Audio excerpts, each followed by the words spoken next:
कोई कहे गोविंद कोई गोपाला, कोई कहे गोविंद कोई गोपाला, कोई कहे गोविंद कोई गोपाला,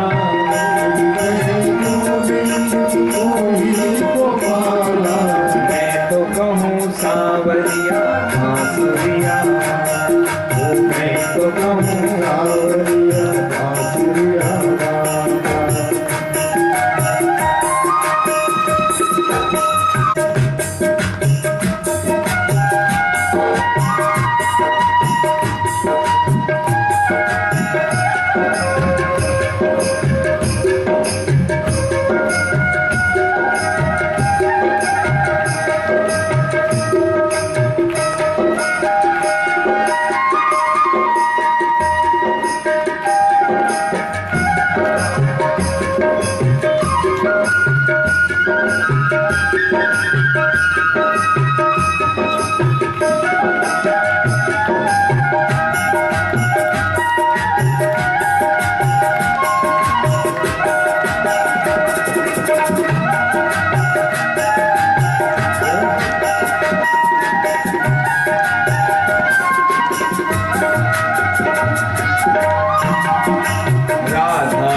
श्याम कहा मीरा ने गिरधर, राधा ने श्याम कहा मीरा ने गिरधर, राधा ने श्याम कहा मीरा ने गिरधर, राधा ने श्याम कहा मीरा ने गिरधर, कृष्णा ने कृष्ण कहा तुम जाने नटवर, कृष्णा ने कहा तुम जाने नटवर, ग्वालों ने तुझको पुकारा गोपाला, ग्वालों ने तुझको पुकारा गोपाला, ग्वालों ने तुझको पुकारा गोपाला, ग्वालों ने तुझको पुकारा गोपाला, राधे राधे गोविंद गोपाल राम, राधे राधे गोविंद गोपाल राम, राधे राधे गोविंद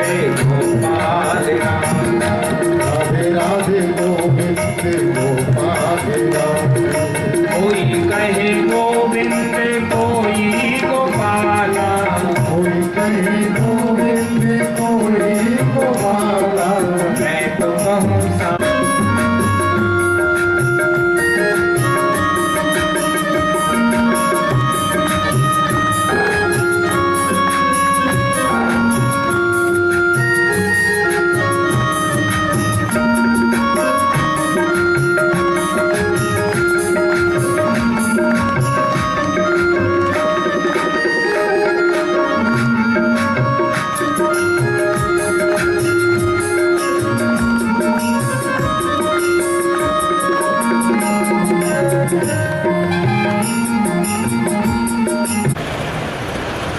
गोस्वामी जी ने कहा है कि कर्म प्रधान विश्व कर्म, तो वो कर्म चोरी करने का थोड़ी है, किसी से झूठ बोलने का थोड़ी है, किसी को ठगने का थोड़ी है।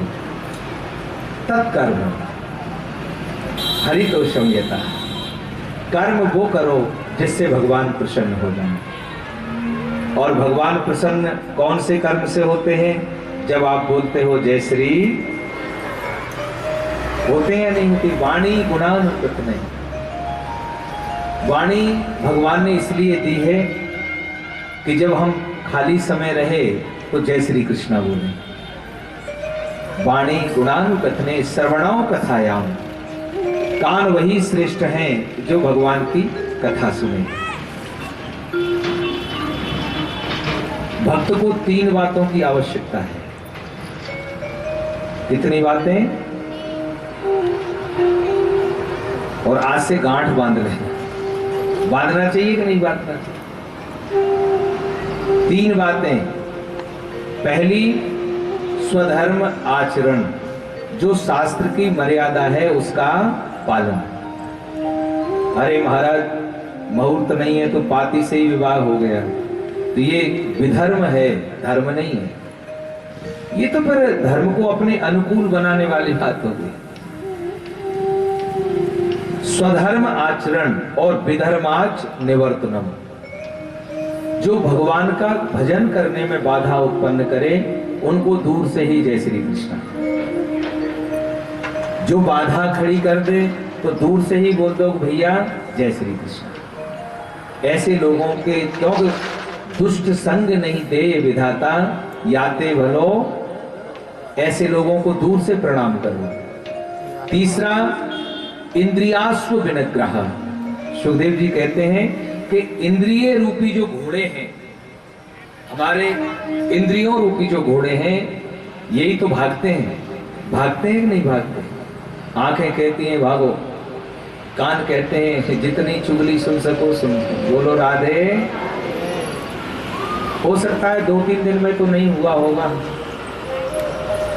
सच्ची बात बताना। ये 3 दिन से आ रहे हो आपका काम है, तो इनसे तो बच रहे हो या नहीं बच रहे हो? इंद्रियास्व विनिग्रह। इंद्रिय रूपी जो घोड़े हैं इनको वापस पलटना। आंख से कहो भगवान का दर्शन कर, हाथ से कहो सेवा कर, कान से कहो कथा सुन। शास्त्र कहते हैं शास्त्रम च यच्च कुर्यात् तत्कर्म देति फलम तु देवाधीनम। कर्म तो करना ही चाहिए, अगर कर्म नहीं करोगे तो कैसे काम चलेगा? लेकिन ये कर्म देवताओं के अधीन है, ऐसा हमें मानना चाहिए। और नहीं मानोगे तो भी है, 3 साल से फसल नहीं हो रही, अगर हमारे अधीन होता, यूरिया के बस में होता तो खूब निकलती भारत। कर्म करना है, लेकिन वो कर्म भगवान के अधीन है, ये हमेशा ख्याल रखना। हमारा कर्तव्य है कर्म करने का, लेकिन ये अधीन भगवान के है, क्योंकि अगर उनकी इच्छा नहीं हुई तो अच्छा भला काम भी बिगड़ जाएगा, और उनकी कृपा हो गई तो बिगड़ा काम भी सुधर जाएगा। पांडवों ने कह दिया कि दुर्योधन गड़बड़ कर रहा है, हम उसके भाई हैं, हमें शिक्षा देना चाहिए। तो भगवान कहने लगे चलो तुम्हारा दूत बनकर मैं जाता हूं। हमारे भगवान कितने अच्छे हैं, जो विधाता है। प्रबल प्रेम के पाले पढ़कर प्रभु को नियम समझने का प्रयास करिए। जो पूरी सृष्टि का नियंता है वो दूत बनकर जा रहा है। किस कारण? भक्ति के कारण, प्रेम के कारण, सरलता के कारण, सहजता के कारण। भगवान कहते हैं मैं तो सेवा करने के लिए तैयार हूं, लेकिन तुम भी तो इस लायक बनो। मैं तो सेवा करने के लिए तैयार हूं, लेकिन हमें भी तो वह योग्यता होनी चाहिए कि नहीं होनी चाहिए? सहज हो, सरल हो। दूत बनकर गए दुर्योधन के पास। अब जैसे ही हस्तिनापुर गए, भगवान आ रहे हैं तो भीड़ लग गई। आज भी कोई माननीय व्यक्ति आए तो भीड़ लगती है, नहीं लगती? तो जो मार्ग था उसके दोनों तरफ, इसके पूर्व में एक घटना हो गई। विदुर जी जो थे वो दुर्योधन के यहाँ मंत्री थे, विदुर जी। लेकिन धर्म का रक्षा करने वाला या भगवान का भक्त वो है कि या तो पाप को रोको, और पाप नहीं रुकता है, पापी नहीं मानता है, तो ऐसी जगह रुकना। विदुर जी ने पहले तो दुर्योधन को समझाया, देख ये पाप है, पांडव तुम्हारे भाई हैं। लेकिन जब दुर्योधन नहीं माना तो मंत्री पद ठुकराकर कदली वन में विदुर जी रहने लगे। झोपड़ी बनाई और केले के वन में वो रहते थे। और विदुर जी को जब इस बात का पता चला कि श्री कृष्ण आज हस्तिनापुर आ रहे हैं, भाव देखना आप। विदुरानी से क्या किया? मैं जानता हूं भोजन यहीं करेंगे। बोलो राधे। सच्चा जब स्नेह हो गए और मन में जब विश्वास हो गए, तब भगवान की कृपा होती है। विश्वास पक्का होना चाहिए। तो विदुरानी से क्या कहा कि मैं तो व्यवस्था में जा रहा हूं, क्योंकि मैं जानता हूं वो दुर्योधन के घर भोजन नहीं करेंगे। लेकिन अब अपने घर में तो कुछ था ही नहीं, बिल्कुल निर्धन थे। तो विदुर जी कहने लगे कि मैं भोजन की व्यवस्था करता हूं और तब तक तू घर की साफ सफाई कर। घर तक कुटिया तो थी, काय की साफ सफाई, लेकिन फिर भी वो जब सबसे प्रिय आ रहे हैं, ठाकुर जी पधार रहे हैं और ठाकुर जी आएंगे तो व्यवस्था तो करना पड़ेगा। विदुर जी चले गए, विदुरानी सफाई करने लगी। भगवान दुर्योधन के पास पहुंचे और दुर्योधन से कहा, भैया आधा राज्य अधिकार है पांडवों का। दुर्योधन ने मना कर दिया। तो भगवान कहने लगे, ठीक है, आधा राज्य नहीं दे सकता है तो कम से कम 5 गांव दे, एक एक गांव वो जीवन यापन करेंगे। तो दुर्योधन ने क्या कहा कि सूच्य ग्रे नैव दास्यामि बिना युद्ध के शवः। श्री कृष्ण, युद्ध के बिना तो मैं सुई की नोक के बराबर नहीं हूं। तो जब दुर्योधन ने मना कर दिया तो भगवान वहां से उठकर, क्योंकि ऐसी जगह रुकने से क्या फायदा जहां सम्मान नहीं हो, कोई आपकी बात नहीं माने, तो जाना चाहिए या नहीं जाना चाहिए। तो भगवान उठकर चल दिए। उसी समय दुर्योधन खड़ा हो गया। को तू 5 गांव बिना युद्ध के नहीं दे सकता और मुझे भोजन कराएगा, मैं तेरे घर का भोजन नहीं करूंगा। और भगवान वहां से भूखे ही चल दिए।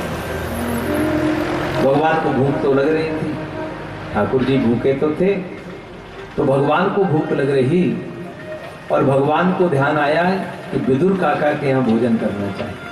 क्यों, भक्त अगर हृदय से बुलाए तो वो तो कर्मा के यहाँ खिचड़ी भी खा जावे, महाराज खा जावे या नहीं खा जावे। और अगर भाव से नहीं बुलावे तो दुर्योधन के यहाँ भी ठोकर दे जावे। भगवान कहते हैं, पत्रम पुष्पम फलम तोयम यो मे भक्तया प्रेक्षते। पत्र चढ़ाओ, भगवान कितना भी बड़ा भोग लगा लो, बूंदी बनाओ, मिठाई बनाओ, लेकिन तुलसी पत्र नहीं है तो वो स्वीकार नहीं करते। बिना तुलसी पत्र के भगवान का भोग स्वीकार्य नहीं होता। तो भगवान कहते हैं जब भाव होगा तो मैं हूंगा। भाव का भूखा हूं मैं, भाव का भूखा हूं मैं, भाव ही एक सार है। भाव से भज लो मुझे, भव से बेड़ा पार। अन्न धन और वस्त्र भूषण कुछ न मुझको चाहिए, आप बन जाओ मेरे, यही मेरा सत्कार है। दुनिया से छोड़ दे, नाता एक राम जी से, पूजा नाता तोड़ दे, नाता एक राम जी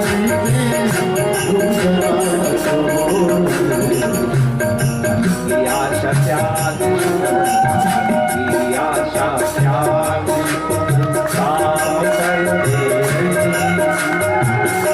ताही विधि राखे राम, ताही विधि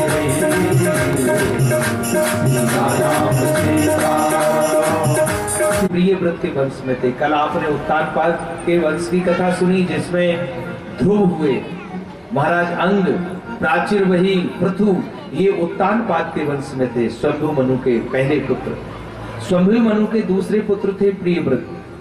प्रियव्रत के करते घर में एक आंदोलन ला दो, छोटा बड़ा कैसा भी हो, बालक बूढ़ा, जय श्री कृष्णा के अलावा कुछ बोले ही नहीं। कैसे आनंद नहीं आएगा। और इसमें कोई या तो है, ये तो है नहीं कि रिश्वत देना पड़ेगा। 100 पुत्रों से सत्संग किया भगवान ऋषभ ने, 89 संत बन गए जिन्होंने जैन धर्म का प्रचार किया। 9 योगेश्वर बने जिन्होंने जनक जी को उपदेश दिया। सबसे बड़े पुत्र थे महाराज भरत।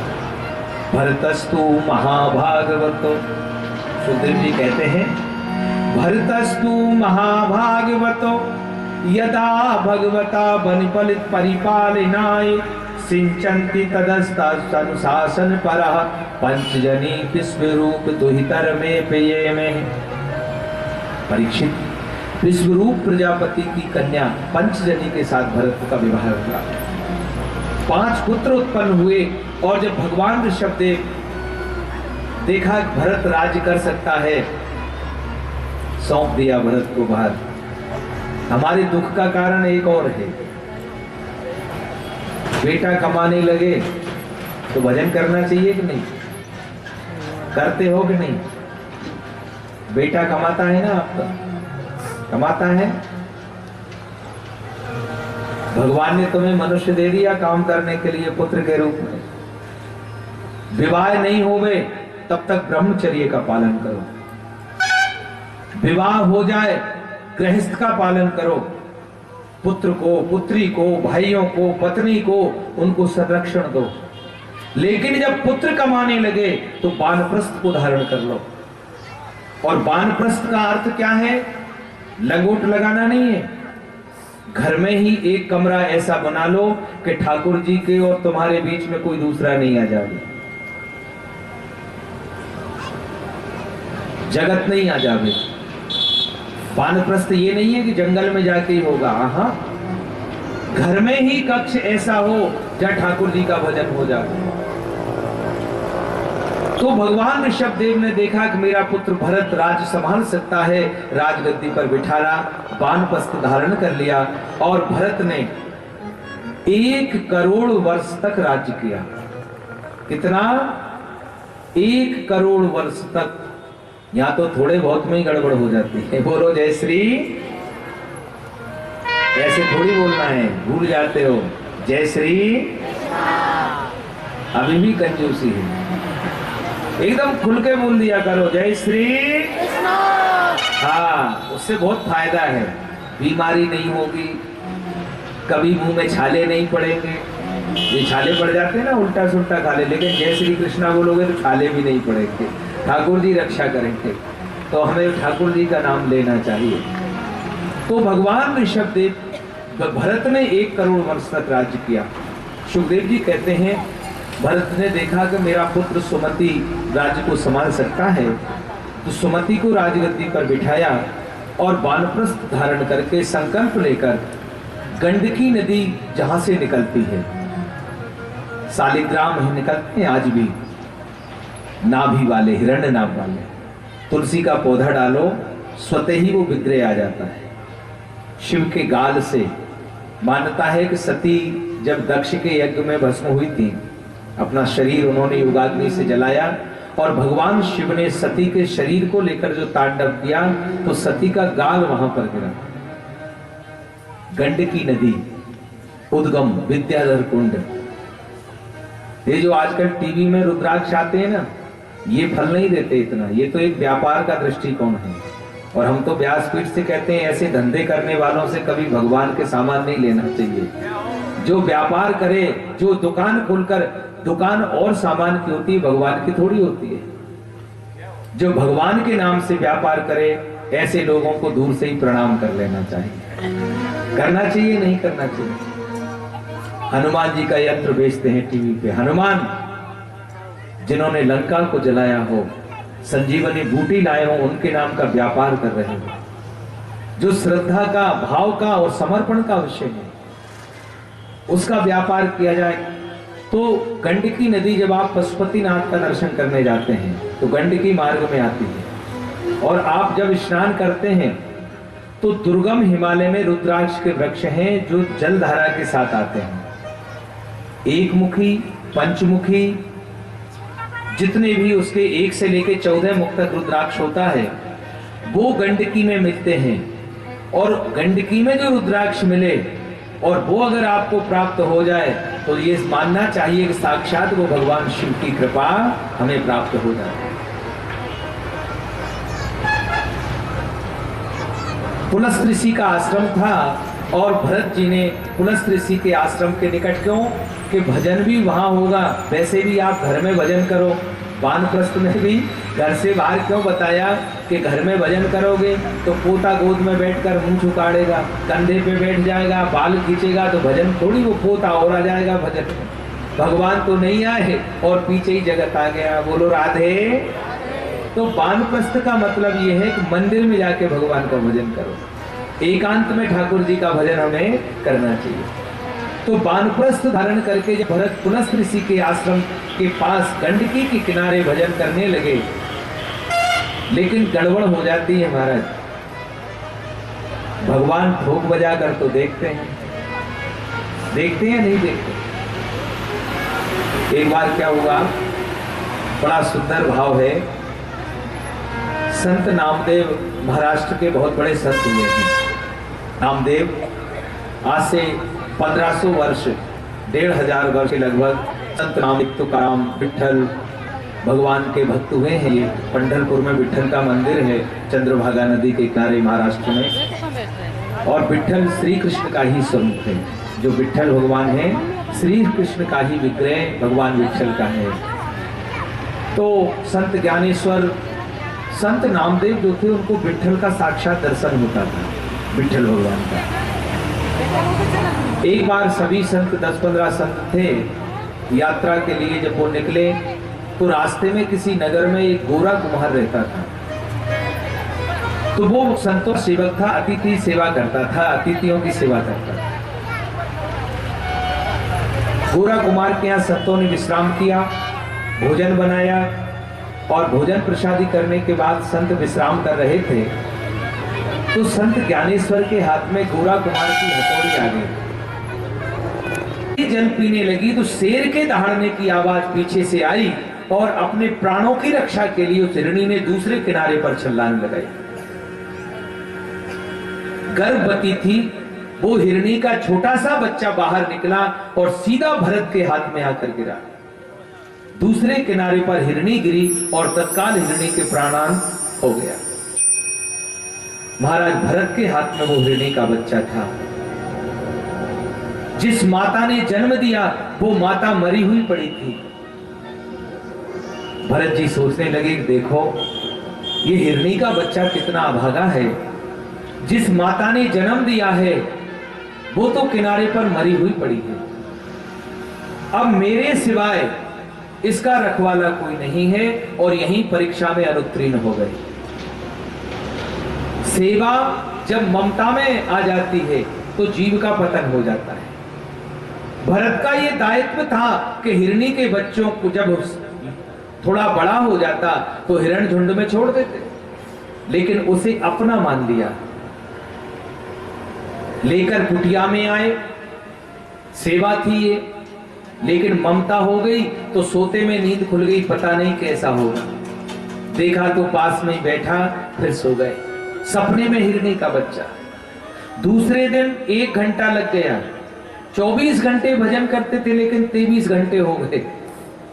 पहले दूसरे दिन 1 घंटा, तीसरे दिन 2 घंटा और एक दिन ऐसा आया कि 24 घंटे हिरणी के बच्चे में ही मन लगा रहा।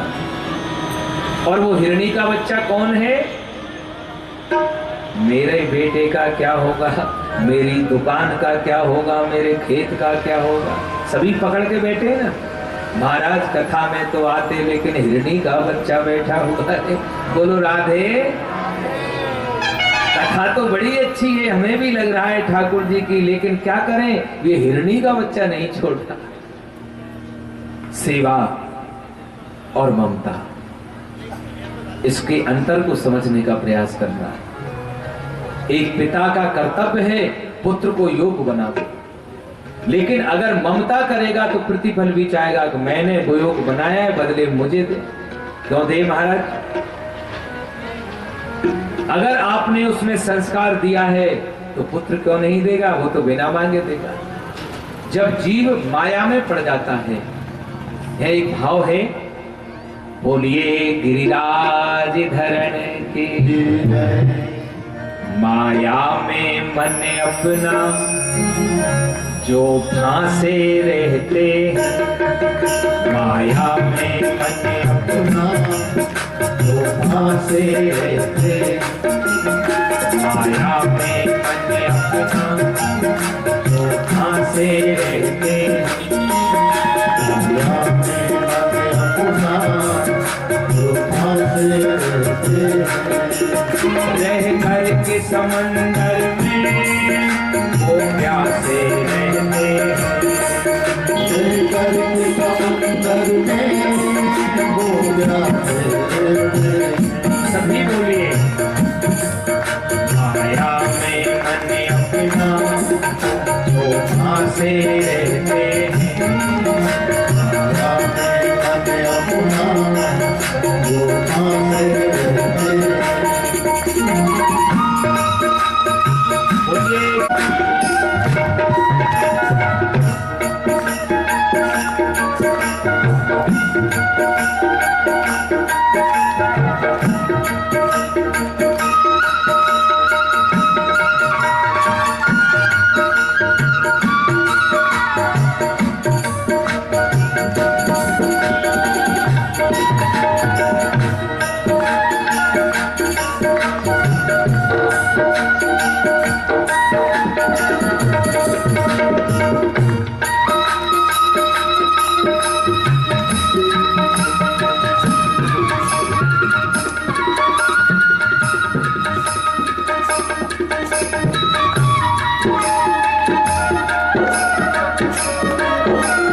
संतों का कहना है।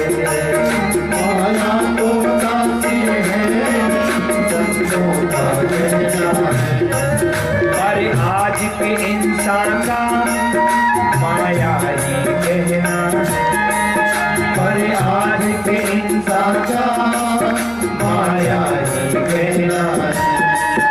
पल पल में जीवन को, पल पल में जीवन को शोभा से रहते, पल पल में जीवन को शोभा से रहते, रह कर के समंदर में वो प्यासे रहते, रह कर के समंदर में वो प्यासे रहते।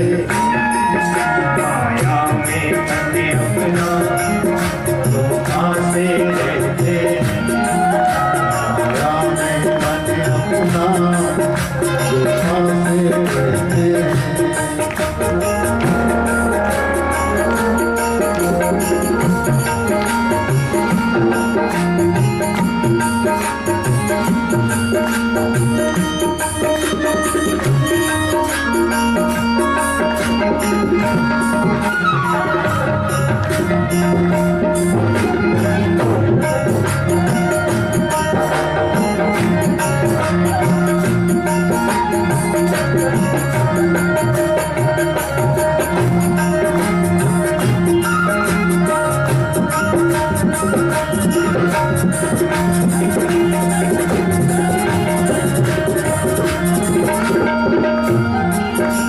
हीरा भी पत्थर है, कर चमक नहीं उसमें। हीरा भी पत्थर है, कर चमक नहीं उसमें। इंसान पशु समझो, इंसान पशु समझो, ना समझ रही इसमें। इंसान पशु समझो, ना समझ रही पल यादो पल बन के महिमा होते, पल यादो पल बन के महिमा होते, रह कर के समंदर में वो प्यासे रहते।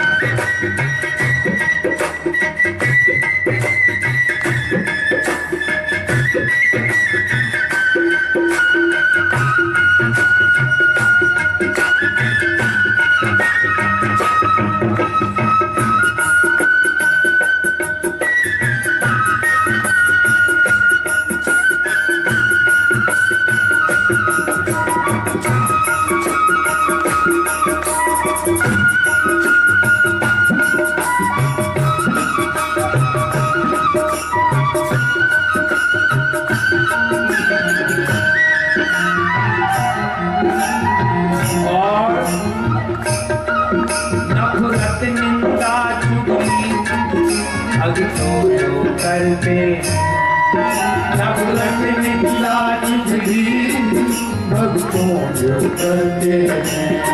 नफरत निंदा चुगली भक्तों जो करते हैं। नफरत निंदा चुगली भक्तों जो करते हैं। ये समझ लो वो बंदे, ये समझ लो वो बंदे जीते हैं न मरते हैं। ये समझ लो वो बंदे जीते हैं न मरते हैं। इनके हर दम खाली, इनके हर दम खाली हर पासे होते हैं। इनके हर दम खाली हर पासे होते हैं। रह कर के समंदर में वो प्यासे रहते, रह कर के समंदर में वो प्यासे रहते। माया में बंधे अपना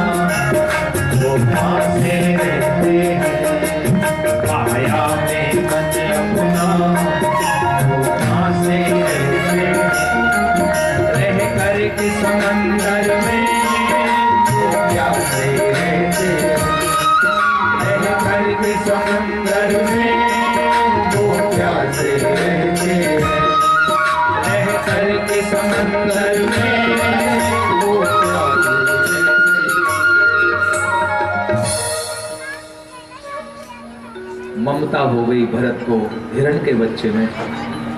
सुखदेव जी महाराज कहते हैं परीक्षित सा गति सा मति, अंत समय जो आपकी चित्तवृत्ति रहती है उसी अवस्था को।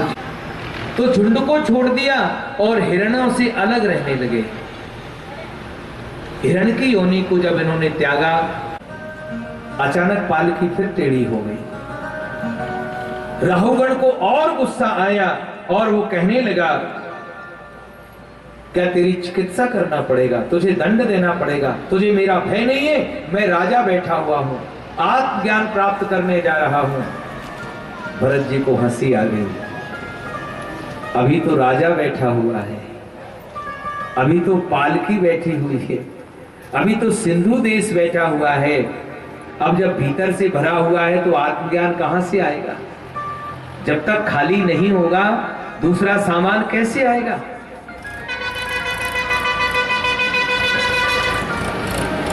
भरत ने कहा कि राजन, भार, मार्ग, गंतव्य, स्थान, पतला मोटा, भूख प्यास, मान अपमान, ये सब शरीर का धर्म है, आत्मा का नहीं है। और जिस दिन तुम ये भूल जाओगे, विचार करिए, भागवत भी वही विषय है, जब तक तुम्हें ये अभिमान रहेगा कि मैं सुंदर हूं, मेरे पास संपत्ति है, मेरे पास परिवार है, तब तक भगवान भी तुम्हारा दुख दूर नहीं कर सकता। ये विचार करना। जिस दिन तुम इस ज्ञान में आ जाओगे कि मैं शरीर नहीं हूं, जो बोलता है, जो देखता है, जो सुनता है, जिस दिन चला गया उस दिन तो घर वाले भी पलंग से नीचे, पलंग पे भी नहीं मरने देते, अंतिम समय में नीचे पटकते हैं ना धरती पे। बोलो राधे। जिस दिन इसमें रहने वाला निकल गया उस दिन ये घर वाले भी अच्छी अच्छी बातें कर रहे हैं। राहुगण पालकी से नीचे उतरा और यज्ञोपवीत दिखाई दिया। जैसे ही राहुगण को यज्ञोपवीत दिखाई दिया तो राहुगण भरत के चरणों में गिर पड़ा और हाथ जोड़कर कहने लगा, कौन है आप? भरत ने कितना बढ़िया कहा, राजन मुझे ही पता नहीं है मैं कौन हूं। अगर तू शरीर का पता पूछता है तो शरीर का नाम हो सकता है, मेरा कोई नाम नहीं है। नैनम छिंदन्ति शस्त्राणि, नैनम छिंदन्ति शस्त्राणि, नैनम दहति पावकः, ना चैनम क्लेदयन्तापो, ना शोष्यते मरुतः। शस्त्र के द्वारा जिसका छेदन नहीं किया जा सकता, अग्नि के द्वारा जिसको जलाया नहीं जा सकता, वायु के द्वारा जिसको उड़ाया नहीं जा सकता और जल में जिसको डुबाया नहीं जा सकता, मैं वो पवित्र आत्मा हूं, मैं शरीर नहीं हूं। जल में कुंभ, कुंभ में जल है, भीतर बाहर पानी, फूट्यो कुंभ जल जल ही समायो, तथ्य कथ्यो है। 5 तत्व से ये शरीर बना है, चित जल पावक गगन बना है। और जिस दिन ये 5 तत्व बिखर गए तो निराकार में निराकार मिलेगा या नहीं मिलेगा? आत्मज्ञान, जब तक बाहरी ज्ञान है कि मैं भजन करता हूं, जब तक बाहरी ज्ञान है कि मैं तीर्थ करता हूं, जब तक बाहरी ज्ञान है कि मैं व्रत करता हूं, तब तक भगवान नहीं मिलता। जिस दिन तुम्हें अपने आत्म तत्व का बोध हो जाए कि मैं शरीर नहीं हूं, आना है। सूरदास ने कहा, बेटा मैं वृंदावन जा रहा हूं, बाबा आइए मैं आपको वृंदावन पहुंचा देता हूं। सूरदास का हाथ पकड़ा और सूरदास ने जैसे ही भगवान का स्पर्श पाया तो माथा ठनक गया, कहीं ऐसा तो नहीं कि वो मेरो ही गोपाल है। तो सूरदास ने धीरे से ठाकुर को हाथ दबायो। अब भगवान का जैसे ही हाथ दबाया तो भगवान का हाथ तो सूरदास सोचने लगे कि ये भाग नहीं जाते, तो कस के हाथ पकड़ लिया। कहने लगे, बेटा तेरे पिताजी को क्या नाम है? भगवान ने सोचा कि अब भेद खुलने वाला है, तेरी माताजी को क्या नाम है? अब सूरदास तो जानना चाहते थे कि वो मेरो ही तो गोपाल नहीं है, ये मेरा ही तो ठाकुर नहीं है, और हाथ कस के पकड़ लिया कि कहीं छुड़ा के नहीं भाग जाता। भगवान तो भगवान ही है।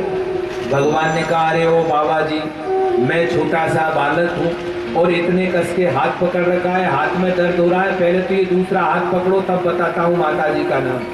और जैसे ही सूरदास ने हाथ छोड़ा, ठाकुर जी, यहां पर सूरदास ने कितनी बढ़िया बात कही, हाथ छुड़ा कर जाते हो निवल जान के मोए। अंधा हूं इसलिए जा रहे हो, हृदय से जब जाओगे सबल में मानो। मैं अंधा हूं इसलिए हाथ छुड़ा कर जा रहे हो, लेकिन अगर हिम्मत है और जाने की क्षमता है तो हृदय से जाकर दिखाओ। हाथ पकड़ के भगवान निकालते हैं। तो आत्मज्ञान हम प्राप्त करना चाहते हैं और जगत के कुएं में पड़े हैं, तो आत्मज्ञान ऐसे नहीं आता, आत्मज्ञान की ऐसे प्राप्ति नहीं होती। सुखदेव जी महाराज कहते हैं, परीक्षित, जब भरत जी से राहुगण का साक्षात्कार हुआ और राहुगण जैसे राजा को भी भरत जैसे संत का सानिध्य प्राप्त हुआ, तो वो आत्मज्ञान आया कि फिर गुरु जी से मिलने की कामना, क्योंकि सच्चा संत मिलने तभी गुरु भी सच्चा मिले और संत भी सच्चा मिले। वैसे यहाँ एक और बहुत बढ़िया भाव है। एक राजा के नगर के बाहर एक संत आए और आत्मज्ञान पर बड़ा अच्छा उपदेश देते थे। राजा ने सोचा कि मुझे भी आत्मज्ञान प्राप्त करना चाहिए, ये भाव बड़ा सुंदर है इस प्रसंग। तो राजा बढ़िया हाथी घोड़े पर बैठकर, हाथी की पालकी में बैठकर, सेना साथ में गई, सिपाही साथ में गए और संत के पास पहुंचा, संत को प्रणाम किया और मोतियों से भरा थाल दिया। संत ने राजा को देखा, हंसने लगे। राजा बैठ गया तो संत ने पूछा, कैसे आए हो? तो राजा ने कहा, महाराज आत्मज्ञान प्राप्त करने आया हूं। तो हाथी पे बैठ के आत्मज्ञान, मोतियों का थाल लेके आत्मज्ञान, बोलो राधे। राजा ने कहा, कल आऊंगा तेरे यहाँ, तेरे भवन में ही तुझे आत्मज्ञान दूंगा। राजा चला गया। दूसरे दिन संत गए और संत ने कहा, राजन तेरे साथ ही भोजन करना है। भोजन का समय आया, संत बैठ गए, राजा भी बैठ गया। संत अपने बर्तन में भोजन करते थे, तो राजा के लिए तो थाली आ गई और संत ने अपने थैले में से, जो थैली थी उसमें से अपना बर्तन निकाला। तो जब आश्रम से आए थे तो उस बर्तन में गोबर लगा लिया संत ने। अब जैसे ही भोजन के लिए वो बर्तन निकाला, भोजन परोसने वाला आया तो राजा ने देखा कि बर्तन में तो गोबर लगा हुआ है। तो राजा ने संत से कहा, गुरुजी भोजन गंदा हो जाएगा। संत हंसने लगे, बर्तन आगे कर दिया। तो राजा ने फिर कहा, महाराज भोजन गंदा हो जाएगा। तो संत ने कहा, बड़ा ज्ञान है, जिस प्रकार गंदे बर्तन में अगर भोजन लेंगे तो भोजन गंदा हो जाएगा, उसी प्रकार इस गंदे शरीर में जिसमें काम, क्रोध, लोभ, मोह भरा है, और आप व्रत करो, उपवास करो, तीर्थ करो, वो भी तो गंदा कर दिया आपने। उसका परिणाम कहां मिला आपको? फल क्यों नहीं मिलता है आपको? शांति क्यों नहीं मिलती है? क्योंकि ये बर्तन गंदा है। जब तक मन का विकार नहीं निकालोगे, जब तक हमारे अंदर का राग द्वेष नहीं निकलेगा, कितने ही यज्ञ करो, कितने ही व्रत करो, कितनी ही कथा करो, लेकिन जब तक दूसरों की निंदा करोगे, दूसरों का बुरा सोचोगे, तो महाराज बर्तन तो गंदा ही होगा। तो इस बर्तन को अगर श्रेष्ठ बनाना है तो इस जीवन में भरत जैसा संत मिले, अष्टावक्र जैसा गुरु मिले, जो हमारे बर्तन को मांज देवे। और जब बर्तन मंज जाएगा, आत्मज्ञान प्राप्त हो जाएगा, तो संत की कृपा से हमारा जीवन धन्य हो जाएगा। संत की कृपा हमारे जीवन का कल्याण करती है। क्योंकि भरत जैसे संत के कारण राहुगण को आत्मज्ञान मिला, लेकिन भरत का भी इस तीसरे जन्म में जाकर उद्धार हुआ। भरत के वंश आगे चला, सुमति की संतानें हुई, गंगा अवतरण का प्रसंग सुखदेव जी के द्वारा सुनाया गया। इस पृथ्वी से 99,000 योजन दूर दक्षिण में 28 प्रकार के जो नरक हैं उनका वर्णन भागवत में बताया गया। जीव जब मृत्यु हो जाती है तो जैसे जीव कर्म करता है उसी प्रकार उन नरकों में उसको दंड प्राप्त होता है अगर वो बुरा कर्म करता है। सुखदेव जी कहते हैं परीक्षित, एक प्रसंग भागवत में बड़ा सुंदर उन्होंने बताया। कान कुबजे द्विजा कश्चित दासीपति रजा मिला, कान कुबजे द्विजा कश्चित दासीपति रजा मिला, नाम ना नष्ट सदाचारो दास्यः संसर्ग दोषिता। परीक्षित, कानकुब्ज देश में एक अजामिल नाम का ब्राह्मण रहता था। त्रिकाल संध्या करे, लेकिन भजन करने वाला भी पापी हो सकता है। अगर उसकी वासनाओं पर अपना अधिकार नहीं है तो भजन करने के बाद भी तुम्हारा पतन हो सकता है। अजामिल ब्राह्मण था, त्रिकाल संध्या करता था, लेकिन पराई स्त्रियों पर कुदृष्टि रखता था। सुखदेव जी कहते हैं परीक्षित, एक दिन भिक्षा मांगकर आ रहा और रास्ते में एक सुंदर वैश्या को देख लिया। अरे, इसे तो मेरी पत्नी होना चाहिए था। शाम को वैश्या के घर गया और कहने लगा, मेरे पास बहुत धन है, मेरी पत्नी बन जाओ। धन के लोभ में वो वैश्या उसकी पत्नी बनकर आई। पूर्व से विवाहित था। जैसे ही वैश्या ने दूसरी स्त्री को देखा तो वैश्या कहने लगी, ये कौन है? अजामिल ने कहा, मेरी पत्नी है। अच्छा, सौत के साथ रखोगे? पहले इसको बाहर निकालो। नारी बस नर सकल गुसाई, नाचे नट मरकट किया। जो कामी पुरुष होता है वो व्यभिचारिणी स्त्री की उंगली पर नाचता है। उस वैश्या के पर कहने लगे, प्रभु कलयुग में आप नहीं होंगे तो आपका दर्शन कहां होगा, आप कहां मिलोगे? तो भगवान हंसे और कहने लगे, उद्धव अगर मुझे ढूंढना है तो देखिए भगवान ने पता बताया और आइए उस पते को हम भी ढूंढते हैं। बोलिए गिरिराज धरण की जय, ऊधो मोहे संत सदा अति प्यारे, ऊधो मोहे संत सदा अति प्यारे। सभी बोलिए, भगवान की स्वयं की वाणी है। संत सदा अति प्यारे, ऊधो मोहे संत सदा अति प्यारे, संत सदा अति प्यारे, सदा अति प्यारे, ऊधो मोहे संत सदा अति प्यारे, ऊधो मोहे संत सदा अति प्यारे। मेरे कारण छोड़ जगत के, मेरे कारण छोड़ जगत के, मेरे कारण छोड़ जगत के, मेरे कारण छोड़ जगत के, भोग पदार्थ सारे, भोग पदार्थ सारे, संत सदा अति प्यारे, संत सदा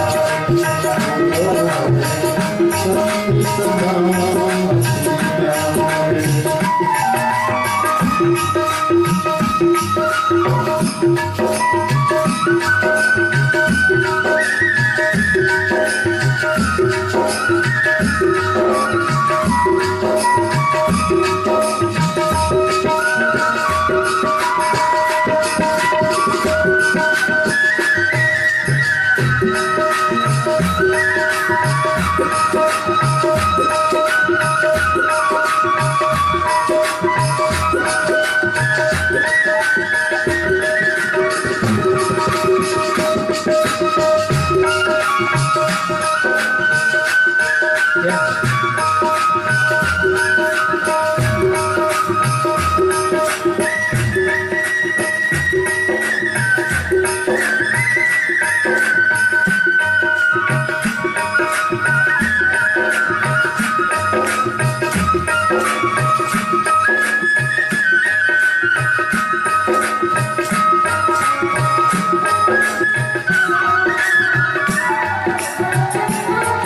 और कितना बढ़िया कहा,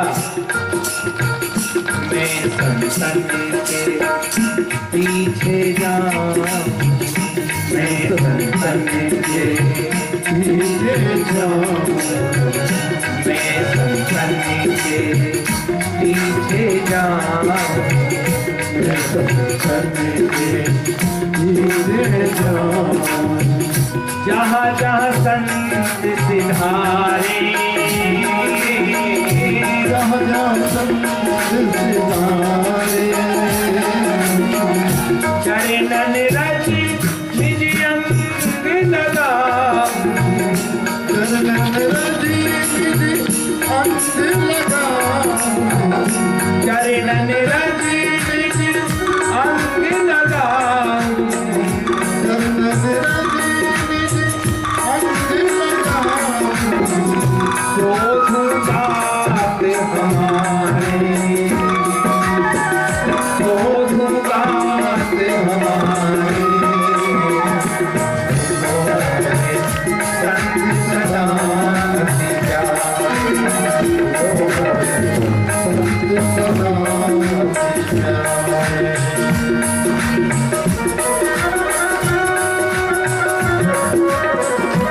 बोलिए गिरिराज धरण की, श्रीनाथ जी महाराज की।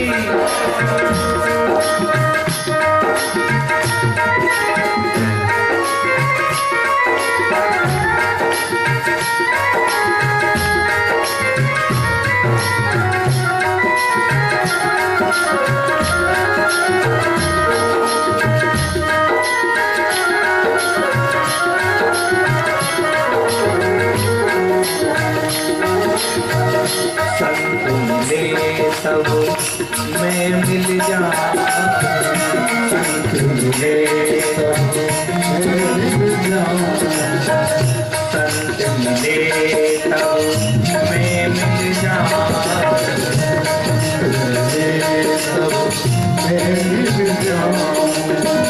संत न मुझसे प्यारे,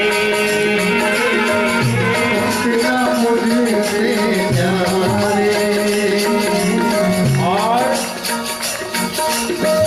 बिन सत्संग मोए नहीं पावे, बिन सत्संग मोए नहीं पावे, बिन सत्संग मोए नहीं पावे, सत्संग मोह नहीं पावे, कोटि जतन कर हारे, कोटि जतन कर हारे, संत सदा संत सदा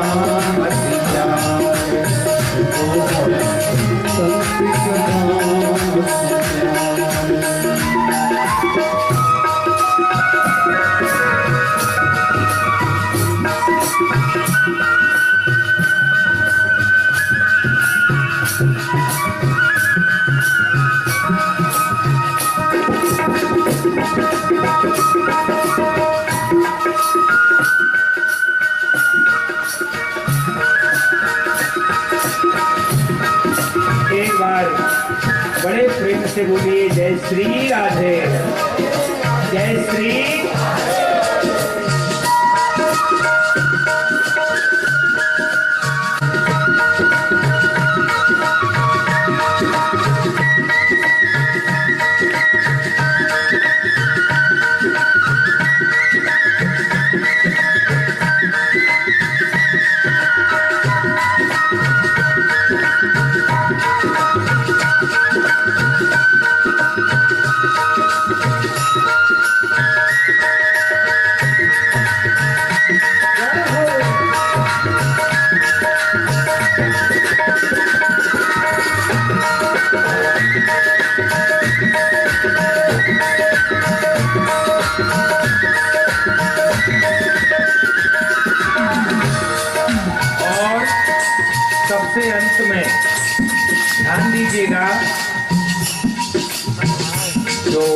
संतन के सेवक जग में, जो संतन के सेवक जग में, जो संतन के सेवक जग में, जो संतन के सेवक जग में, वो मम सेवक भारे,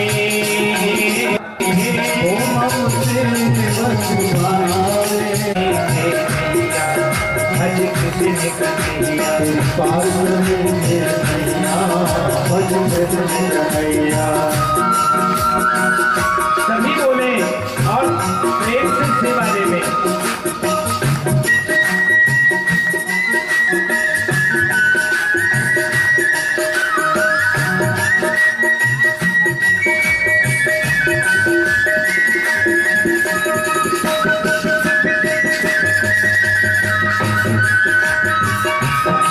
प्रेम से बोलिए राधे राधे।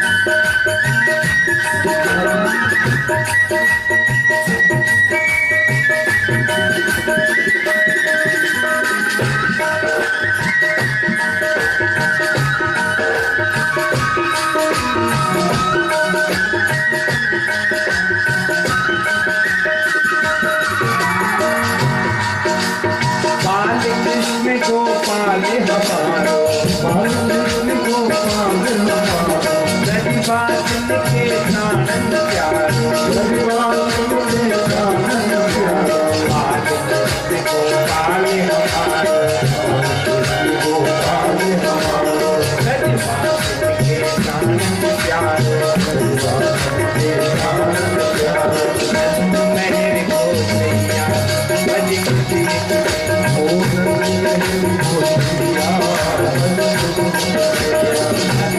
मेहर को सैया भज कृष्ण पार करेंगे नैया,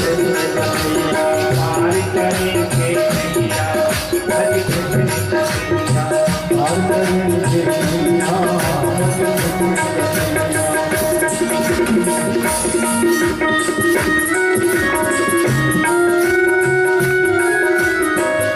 बोलिए वृंदावन बिहारी लाल की जय हो।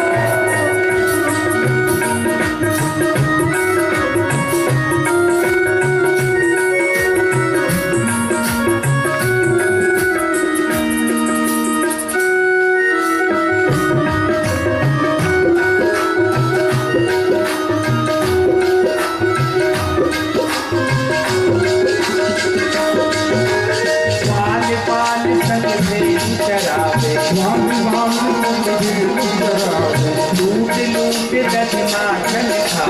लूट लूट दधिमाखन खावे, पाल पाल संग से करावे,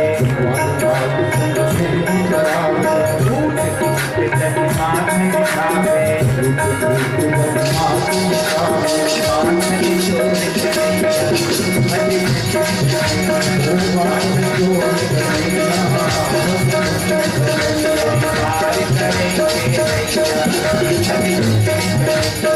पार करेंगे नैया, भज कृष्ण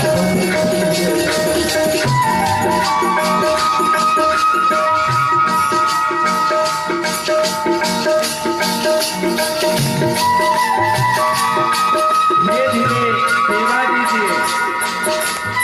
ताली बजाने से लकवे की बीमारी नहीं होती। हाँ, बढ़िया इलाज है। इसलिए भजन में ताली अवश्य बजावें।